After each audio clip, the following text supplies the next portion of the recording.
Want to unlock the freedom of cash withdrawals from your Revolut card, making travel and everyday spending even easier? Let's get started. First things first, you'll need to open your Revolut app on your smartphone. Make sure you're logged into your account, of course. Next, tap on the cards icon at the bottom of your screen. This will take you to a screen displaying your Revolut cards. Tap on the card you want to enable ATM withdrawals for. You might have multiple cards listed here.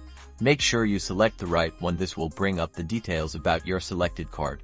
Now, scroll down until you find the settings section for your card. This is where the magic happens.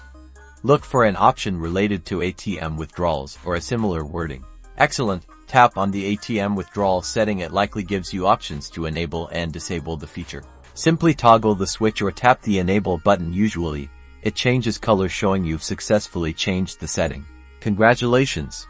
Your Revolut card is now set up for ATM withdrawals. You have now unlocked the convenience of taking out cash no matter where you are worldwide.